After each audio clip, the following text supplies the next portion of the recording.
Sebelum melanjutkan, jangan lupa subscribe dulu, terima kasih. Bab 26 Keuntungan yang tidak terduga. Larut malam. Sui duduk bersila, ki tubuhnya bergerak, terus-menerus memberi nutrisi dan mengendalikan kekuatan daging dan darahnya. Ini adalah metode pelatihan yang tercatat dalam teknik latihan tubuh Song He, yang merupakan tahap kedua dari tahap pemurnian daging dari alam pergerakan darah. Kemajuan kultivasi jelas tidak sebaik tahap pemurnian kulit. Setelah sekian lama, Sui membuka matanya dan sedikit mengernyit. Bukannya ia tidak menyukai kecepatan kultivasi yang lambat, namun efek yang didapat dari kultivasinya tidak sebaik sebelumnya. Salah satunya karena sebagian besar bahan obat yang dikonsumsinya dalam latihan siang dan malam adalah barang biasa. Kedua, juga karena pemurnian daging adalah tahap pemindahan darah tingkat kedua, dan budidayanya jauh lebih sulit daripada tahap pemurnian kulit. Menurut kemajuan ini, ketika saya melatih tingkat pemurnian daging hingga sempurna, saya khawatir itu akan memakan waktu setidaknya setengah bulan. Setengah bulan bukanlah waktu yang lama. Namun akan lebih baik jika kita bisa lebih menghemat waktu dalam bercocok tanam. Aku tidak tahu seberapa bagus sepasang ginseng Raja 9 daun yang dihadiahkan oleh Huang Yunchong. Jika itu bisa digunakan olehku. Memikirkan hal ini, Sui hanya bisa menggelengkan kepalanya. Dia tahu betul karakter ibu mertuanya, Qin Qing. Begitu harta itu ada di tangannya, dia pasti tidak akan memuntahkannya. Saat dia memikirkan hal ini, pintu halaman dibuka dari luar, dan suara Qin Qing terdengar. "Kalian pekerja lepas, keluar dan temui aku." Sui kaget, sungguh suatu kebetulan. Dia segera berdiri dan keluar dari kamar. Di bawah sinar bulan, Qin Qing mengenakan pakaian hijau tua, dengan sosok dewasa dan anggun bergoyang. Meski berusia parubaya, namun wajahnya mulus dan cerah, cantik dan berwibawa, kulitnya putih dan terawat. Tak heran jika kedua putrinya begitu menonjol dalam penampilan. "Apakah kamu punya masalah denganku?" Sui melangkah maju. Pada tahun sejak dia bergabung dengan keluarga Wen, dia tidak pernah menyebut Wen Changtai dan Qin Qing sebagai orang tuanya. Qin Qing juga tidak peduli. Hari ini di pesta ulang tahun, kedatangan Fu San, Huang Yunchong, dan lainnya membuatnya merasa bangga di depan semua orang besar, dan suasana hatinya sangat baik. Bahkan ketika dia melihat Sui saat ini, dia merasa lebih enak dipandang daripada sebelumnya. Dia berkata langsung, "Anda juga tahu bahwa Huang Yunchong memberi keluarga kami sepasang ginseng Raja 9 daun hari ini, dan Tuan Fu San juga memberikan sebuah kotak hadiah. Saya ingin bertanya, apa yang akan Anda lakukan dengan itu?" Su Yi terkejut, dan ibu mertuanya sudah menunggu. Orang yang cerdik benar-benar berinisiatif berdiskusi dengan saya. Dia berkata dengan santai, "Saya tidak punya apa-apa untuk dikatakan." Qin Qing mendengus dingin dan mengeluh, "Saya tidak tahu apa yang wanita tua itu pikirkan, tapi dia bersikeras memberikan 2 hadiah ini kepada Anda, seorang pekerja lepas." Tiba-tiba, lalu saya mengerti. Wanita tua itu mengetahui cerita di dalamnya dan mengetahui bahwa hadiah yang diberikan oleh Fu San dan Huang Yunchong adalah untuknya. Dalam keadaan seperti itu, Qin Qing secara alami tidak akan dibiarkan serakah. Jika Fu San dan yang lainnya mengetahuinya, kemungkinan besar keluarga Wen akan disalahkan atas hal ini. Qin Qing memelototi Sui dan berkata, "Dengarkan baik-baik, kedua hadiah ini untukmu dan Wen Zhao, yang berarti kamu hanya dapat mengambil bagianmu sendiri." Dia memegang 2 kotak hadiah di tangannya. Yang pertama dulu. Di antaranya ada 2 tanaman ginseng raja seputih salju, kumis ginsengnya seperti gumpalan, akarnya jernih, dan wanginya menyegarkan menyebar di halaman. Satu hirupan saja sudah bisa membuat orang merasa segar dan segar. Qin Qing menelan ludah secara diam-diam, semakin membenci dan mengeluh karena telah ikut campur. Kalau tidak, dia tidak akan memberikan satu pun janggut ginseng kepada Sui untuk harta yang sangat berharga. Pilih satu. Dia mengertakkan gigi dan berpura-pura tenang. Sui diam-diam merasa geli, dan sekilas dia tahu bahwa jantung ibu mertuanya berdarah. Dia berkata, "Terserah kamu untuk memilih, dan sisanya adalah milikku." Ekspresi Qin Qing sangat melembut dan berkata, "Kamu memiliki rasa berbakti, tidak sia-sia keluarga kami telah mendukungmu selama setahun."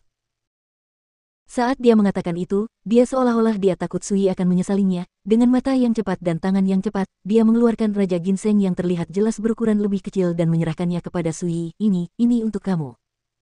Sui memiliki tatapan aneh di matanya dan mengulurkan tangan untuk mengambilnya. Ginseng Raja 9 daun dapat disebut obat mujarab, dan kualitas obat mujarab tidak bergantung pada ukurannya. Seperti Raja Ginseng kecil ini, rasanya sebenarnya lebih luar biasa. Meskipun Qin Qing dan cantik, dia belum pernah berlatih. Bagaimana dia bisa mengetahui keterampilan ini? Dia dengan senang hati mengancingkan kotak hadiah dan berkata, yang besar ini akan diserahkan kepada Wen Zhao. Dia sedang berlatih di Akademi Tianyuan dan pasti akan membutuhkannya. Ada juga kotak hadiah ini. Guru Fu berkata bahwa itu harus diberikan untukmu dan Wen Zhao membukanya, kamu bisa membukanya sendiri dan melihatnya. Dia mengeluarkan kotak hadiah kedua dan menyerahkannya, dengan rasa ingin tahu di matanya. Pada pesta ulang tahun hari ini, dia dengan jelas melihat bahwa ketika orang-orang penting mengetahui bahwa Fu San datang untuk memberikan hadiah atas nama seorang bangsawan, mereka semua terkejut. Siapakah pria mulia yang bisa memerintah Fu San? Itu masih menjadi misteri. Namun semakin misterius, semakin menakjubkan dan membuat penasaran.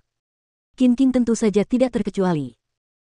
Saat Sui mengerahkan kekuatan dengan telapak tangannya, kotak hadiah yang diukir dan dipoles dari batu giok tinta langka terbuka, dan cahaya keemasan pucat tiba-tiba meluap seperti kabut, menyilaukan di malam hari. Qin King membuka matanya lebar-lebar, napasnya tersendat, dan ekspresinya penuh dengan keterkejutan, obsesi, dan fanatisme. Itu adalah sepasang cincin, berwarna ungu keemasan, berkilau dan tembus cahaya. Cincin di sebelah kiri diukir dengan bentuk burung phoenix berongga, seperti aslinya, dan sepasang mata bertatahkan dua batu rubi halus. Di sisi kanan cincin ada naga melingkar, dengan kepala terangkat ke langit dan janggut panjang melayang di langit, cerah dan cerah. Ini adalah sepasang cincin, naga dan phoenix tampak menguntungkan. Hebat, ini pasti harta langka di dunia, dan nilainya tak terbatas. Jantung Qin King berdebar kencang, matanya bersinar, dan dia tidak menyembunyikan ekspresi ekstasi di wajahnya yang cantik. Bahkan Sui pun terkejut saat ini. Sepasang cincin ini memang tidak sederhana, terbuat dari emas merah ungu terbaik. Ini sendiri merupakan bahan spiritual yang mengandung energi spiritual dan sebanding dengan emas dan perak biasa. Misalnya, mata cincin phoenix diukir dari berlian spiritual merah muda. Meski hanya seukuran biji wijen, nilainya puluhan ribu emas. Melihat mata cincin naga, itu terbuat dari kristal roh obsidian. Ini adalah bahan spiritual yang mengandung energi spiritual yang kaya. Ini adalah harta yang tak ternilai di dunia sekuler dinasti Zhou besar. Xiao Tianque dan Zi Jin sangat murah hati. Kata Sui diam-diam. Sepasang cincin ini, jika ditempatkan di hutan belantara Jiushu, tidak bisa dikatakan langka. Tapi di wilayah Zhou yang besar ini, pasti bisa disebut sebagai harta karun. Qin King tiba-tiba berdeham dan berkata dengan tatapan tegas, Sui, bagaimana kalau aku membantumu mengumpulkan sepasang cincin ini, dan ketika Ling Zhao kembali, kami akan mengembalikannya kepadamu bersama. Bagaimana mungkin dia tidak melihatnya? Apa pendapatmu tentang memakai Qinxing? Dia berkata dengan riang, terserah kamu. Wajah cantik Qin King tidak yakin untuk sementara waktu, apa maksudmu dia harus melakukannya? Dia hanya ingin menahannya, tetapi kuncinya adalah wanita tua itu tidak setuju. Harta karun seperti itu diperoleh oleh seorang freeloader sepertimu, sayang sekali. Qin King mengertakkan gigi, mengambil cincin naga, dan menyerahkannya dengan ganas, ini. Ambil. Jangan sampai hilang. Aku akan menerimanya saja. Sui datang sambil tersenyum. Dia tahu betul bahwa tidak peduli seberapa galak dan cerdiknya Qin King, dia tidak akan pernah berani melanggar perintah Nyonya Wen. Hei, ada surat lain di sini. Qin King mengeluarkan surat tersegel dari bagian bawah kotak hadiah.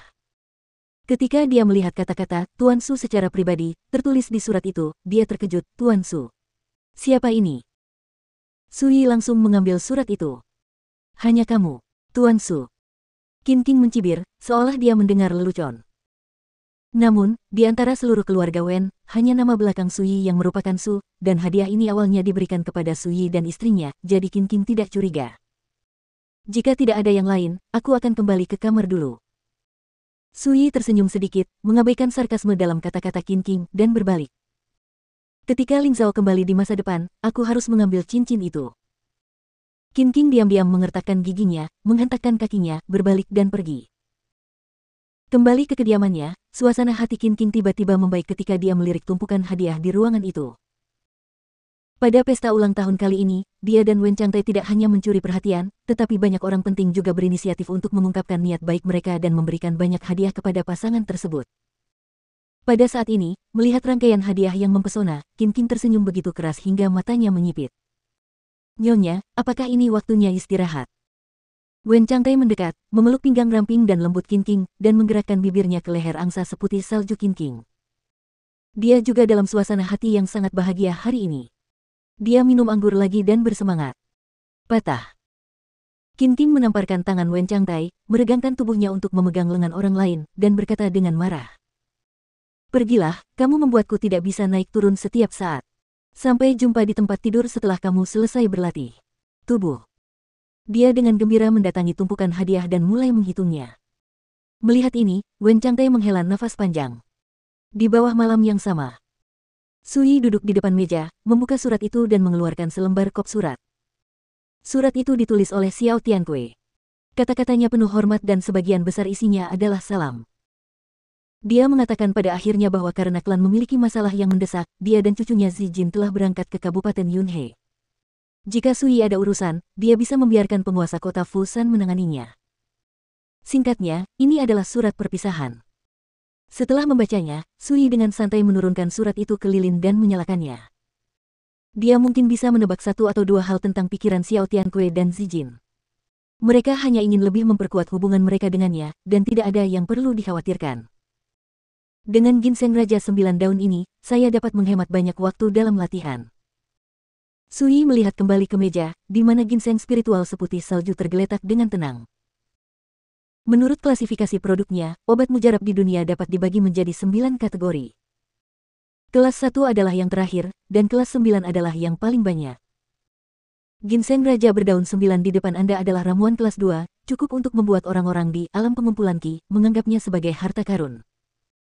Huang Yuncong rela mengeluarkan banyak uang untuk memperbaiki hubungan antara dia dan aku. Pikir Sui dalam hati. Sepasang ginseng Raja 9 daun tingkat ramuan kelas 2 sangat berharga. Setidaknya tidak mungkin membelinya di pasar di kota Guangling.